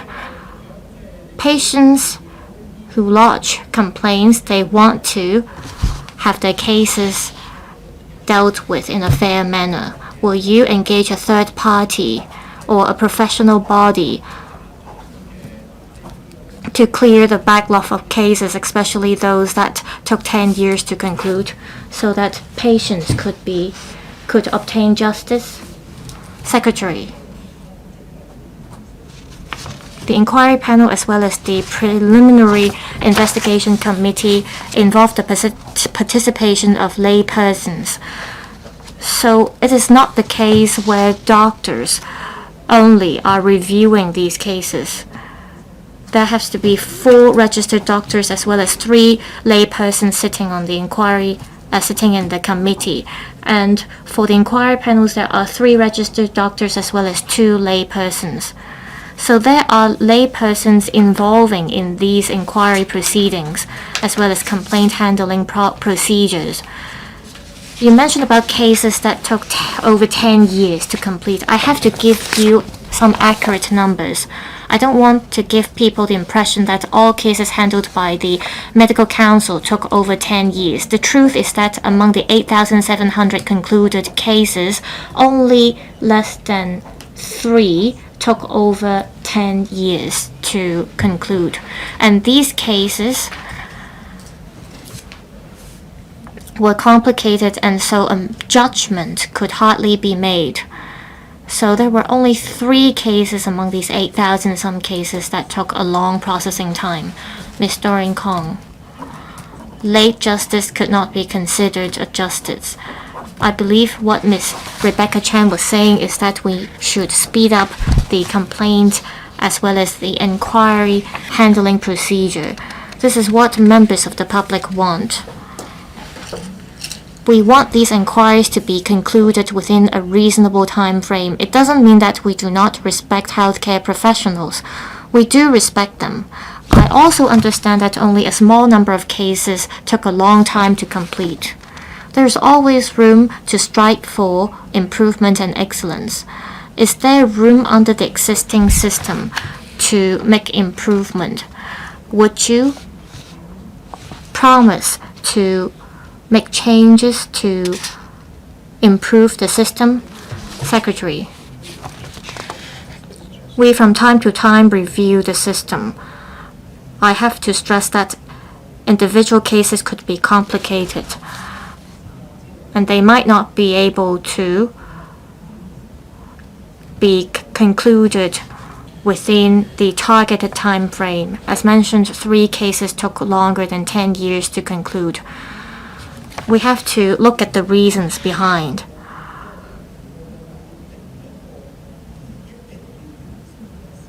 Some say that we have to set a time frame within which cases have to be concluded.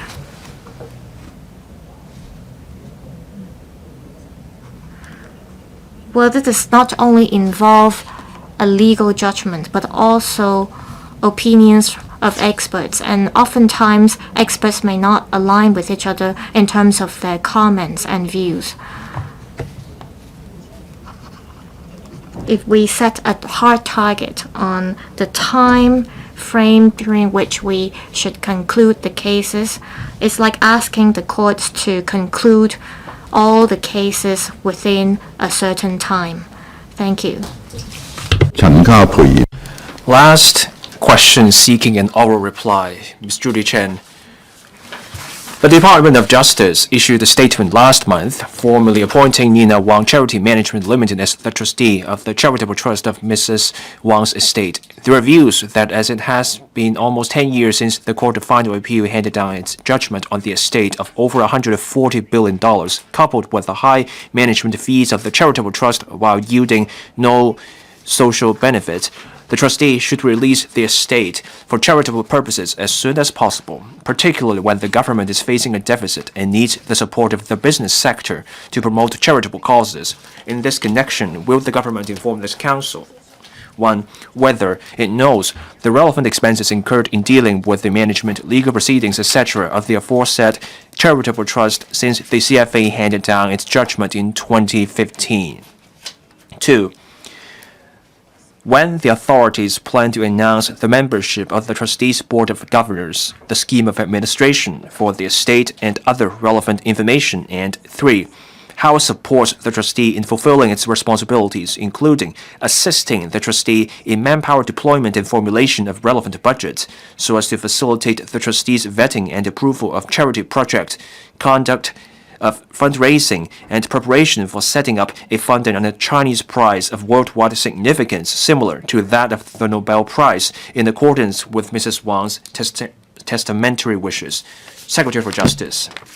President, on the estate, the Secretary for Justice, as the protector of charities in law, has been actively following up on the blueprint of the scheme for administration of the estate as laid down in the judgment of the Court of Final Appeal dated May 18, 2015, as well as the subsequent legal proceedings, court orders, and directions.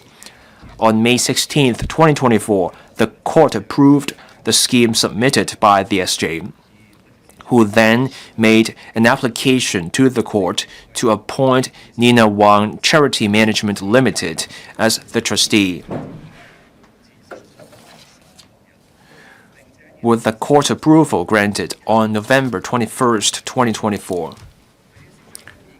The SJ has also appointed 3 independent individuals, namely Mrs. Rita Fan Xu Lai Tai, Mr. Joseph Yam Chi Kong, and Mr. Chen Yan Ki, as members of the supervisory management organization responsible for supervising the operation of the trustee.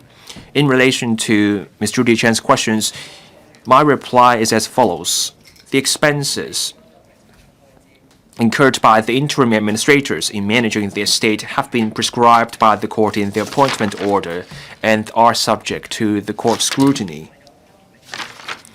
The relevant terms of the order are subject to confidentiality and cannot be disclosed without the court approval. The SJ, as the protector of charities, will continue to follow up as appropriate so as to ensure that the interim administrator's expenses stay at a reasonable level.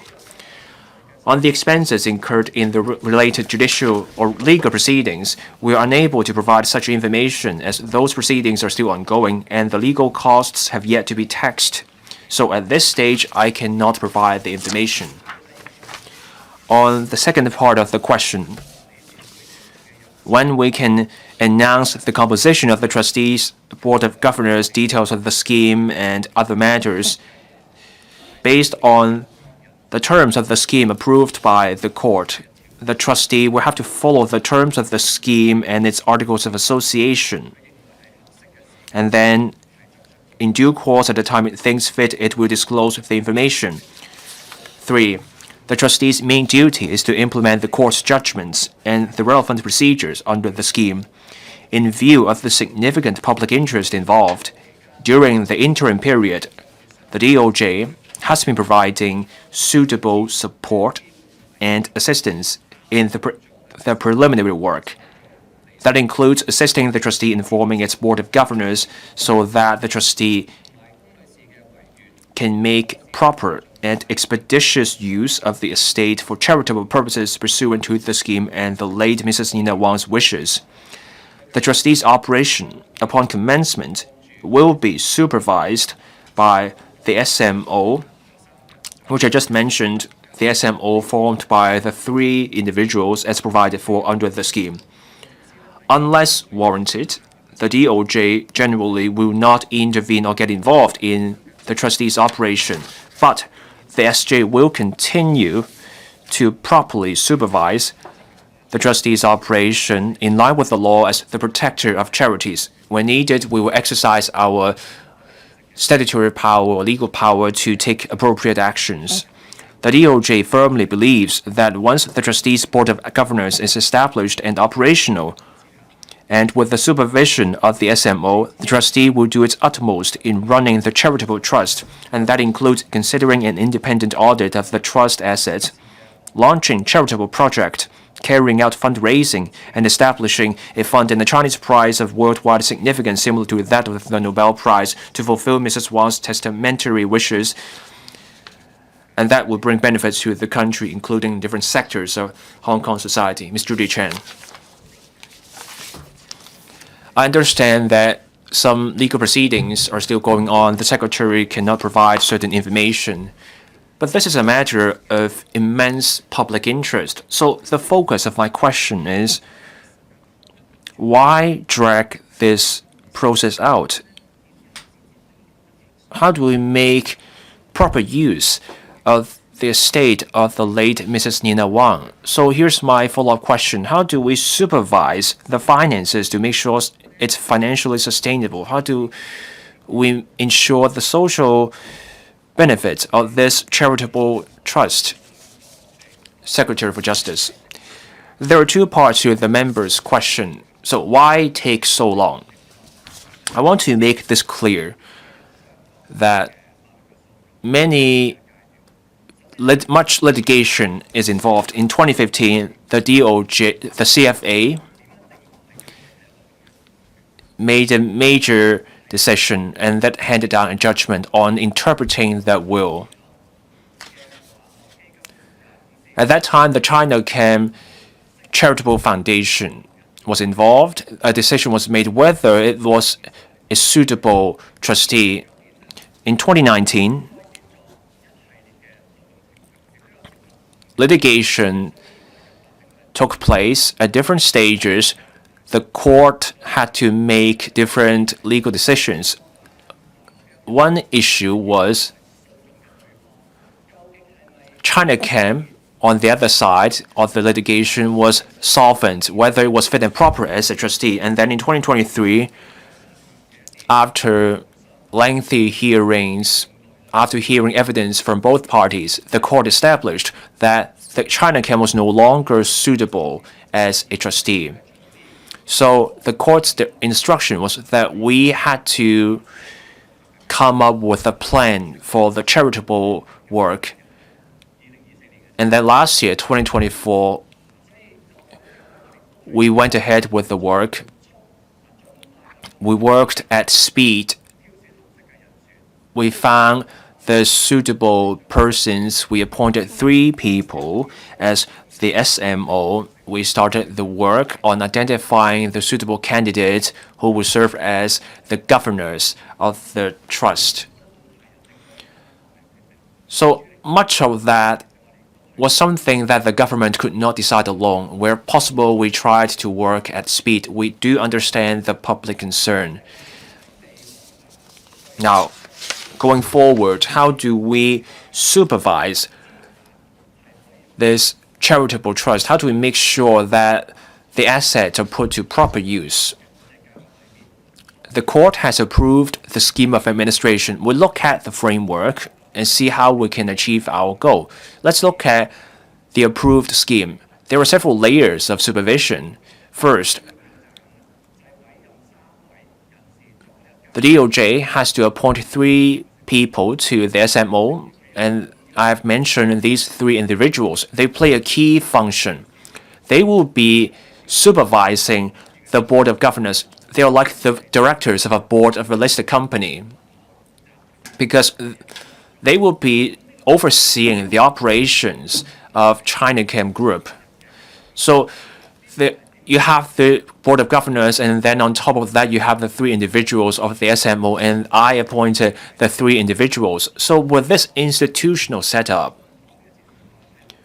we make sure that the charitable trust can meet the wishes of the late Mrs. Nina Wang, and we are also meeting the requirements of the court. Professor Priscilla Leung. In 2020, I put in a similar question about the charitable trust. The reason was that we got requests for assistance and complaints about the matter. The money went to the professionals. Much expenses was incurred, but little money went into charity. A member just said, justice delayed is justice denied.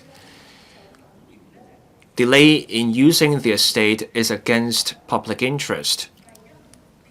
So my question is,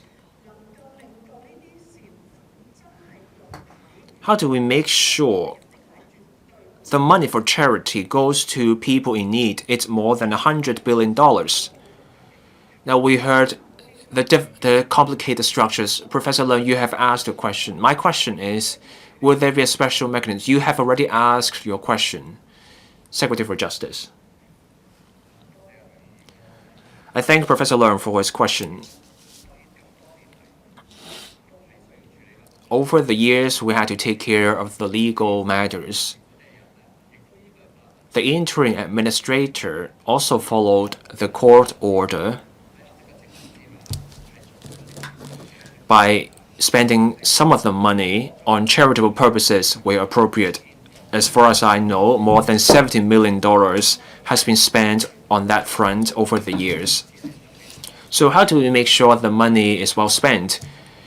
We have to look at the scheme. It's nothing complicated. It's about implementing the scheme. And to implement the scheme, we need a system. We need this trust company. We need this board of governors.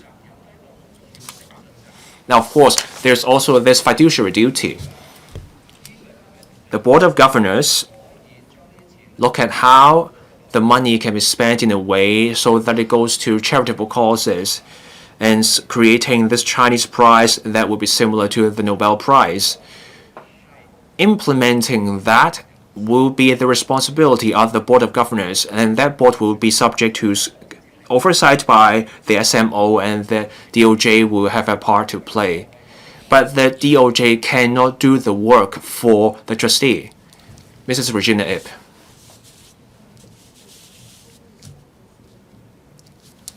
Mrs. Nina Wang passed away in 2007, almost 20 years ago. Over the past 10 years, we know the DOJ did much work. It sought many instructions from the court. We are in the home stretch. 3 individuals have been appointed as the SMO. So the next step should be appointing this board of governors, just like a board of a listed company. And then we can come up with the funding plans. So what's holding things up? Why aren't we appointing the board of governors yet? Can we move faster? Do we still need the court approval? We need to move faster. Secretary. I'm probably even keener to move fast. Now, the timetable and the criteria. This board of governors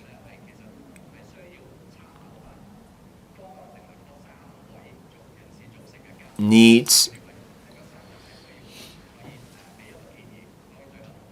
to look at the advice from the SMO, and we have a role to play too.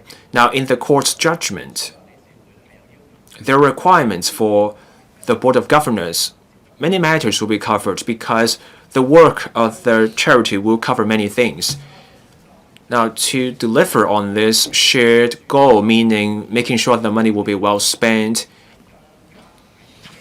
we have to be extremely careful in identifying people for the board of governors. We have to identify candidates in different fields. We have to explain the work, and we have to persuade those people to take up the appointment. Now, since appointing the 3 individuals to the SMO, we have never stopped looking for candidates for the board of governors. But there's good news. I think we are very close to forming this board of governors. I am very confident that in the first quarter this year, we can form this board of governors so that we can start the work in earnest. That's my goal, and I'm confident that we can deliver on that. Reverend Peter Kuhn. Sorry, which question went unanswered? The speaker is not coming through. Any supplement from the Secretary for Justice? I'll take that question too. Like a company,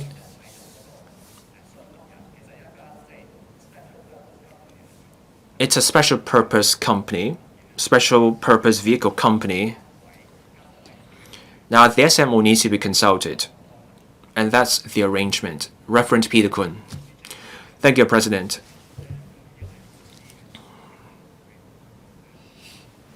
The government was reluctant to give us a specific timetable. I heard good news. I heard something will come on stream soon. So can we say that by the end of this year we can start the work? Secretary for Justice, I was describing when we could form the Board of Governors. I cannot be too specific because we need the candidates to agree. I don't know when the candidates will agree, so I cannot preempt myself, but I am confident about this. We can form this Board of Governors in this quarter. It's important because it's the home stretch. The Board of Governors is like the board of a company. You have the board and then the people sit down and work out things. Now, based on the Articles of Association and those people have this duty to start the work soon. So I am confident that within this year, we can start the relevant work. People have waited for a long time. We're now in the home stretch. We are very close to the goal. I am very confident that we can get a clearer picture soon, and we are seeing results. Professor Chow Man Kong, I've been listening to the exchange. So the person managing the estate is really the Secretary for Justice. 2007, Mrs. Wang passed away, 2015 CFA judgment. And now, as Mrs. Regina Ip said, it's almost 20 years. Now, by the end of this quarter or this year, we will have the Board of Governors. Will that Board of Governors make public the financial statement so that there will be public scrutiny of the estate? Secretary, simply put, yes. Now, but there are some legal requirements. I cannot disclose everything at this point. But what I can say is, based on the terms and conditions, the Board of Governors will have the duty to make public certain details, and that include the financial position of the charitable trust, so that everything will happen under sunlight. So simply put, yes. As for the specifics, we will have to wait till the Board of Governors is formed, and then they will decide what's the best way forward. Mr. Rincon, President, the Law Reform Commission came up with a report in 2013 on regulating charitable trusts. There were 18 recommendations. Ms. Judy Chan asked this question. And that shows there is delay in the work, and we care about regulation. So based on this case, Secretary, will the Secretary consider speeding up the implementation of the LRC's recommendations, 18 recommendations from 2013? This is very close to my heart. And that's about our law on charitable trusts, whether that can keep up with the needs of the times. But I hope members can understand. The Policy Bureau for this matter is the Home and Youth Affairs Bureau. Our duty is to keep talking to the HYAB. As Mr. Rincon rightly said, there were 18 recommendations. Some are acted on, but not the others. From court judgments, we've learned that the executive branch needs to consider certain proposals and improve the arrangement. Now, I've been in touch, constantly in touch with my colleagues from other bureaus. We've been exploring which recommendations we should act on and which recommendations we can enhance. I note the members' concern about the matter, and we can follow up on the matters actively, but I can say that this matter is a priority item on my agenda. Of course, I will keep talking to other bureaus. Professor Priscilla Leung,